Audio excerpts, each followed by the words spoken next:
Жалпы министрлік құрылғанда осы 3 жылдан астам бұрын 82 мыңнан астам жатақхана төсек орын тапшылық болған тұғын. Осы 3 жылдың ішінде біз 10 мыңға дейін қысқарттық. 3 үлкен естеріңізге сала кетейін, құрал қосылды. Нормативтік субсидиялар жаңа жатақханаларды салуға жекеменшік мердігерлер салады, сосын 6 жылдың ішінде оларға ол ақша қайтарылады. Екінші, реконструкция норматив субсидиялар осы жақсы көмектесті бізге шын мәнінде.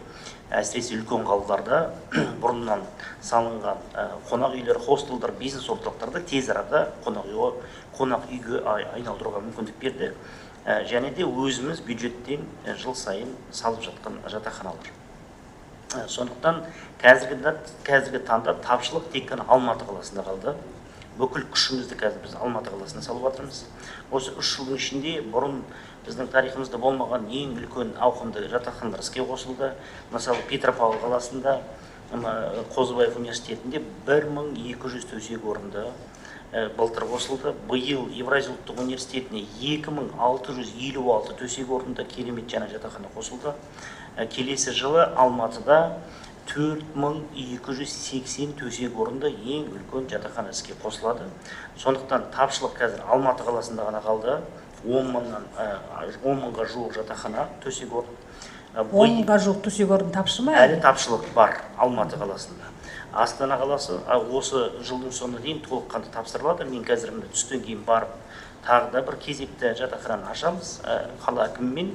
Сондықтан Астана бойынша тапшылық жойылады. Яғни жатақханасыз қалатын студенттер қалай биыл енді қайда барады? Мәселесі қалай шешіледі? Ол мәселе қалай шешіледі? Алматылық университеттер жетпейтін төсек орындарға жекеменшік хостелдармен келісім шартқа отырады. Бұл жұмысты біз қазір қатты бақылауда ұстап отырмыз. Арнайы комиссиямыз бар. Айтып кеткенімдей, хостелдарды 3 рет тексереді. Жылдың басында, оқу жылдың басында, оқу жылдың ортасында және оқу жылдың біткенде тапсырғанда хостелдарды.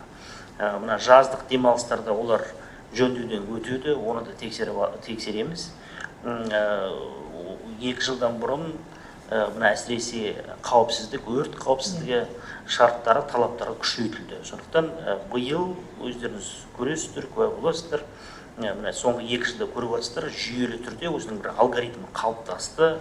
Ахуалдық орталықтар әр университетте, ахуалдық орталық бөлек номерларды қазір мен көрсетемін осы брифингтің соңында.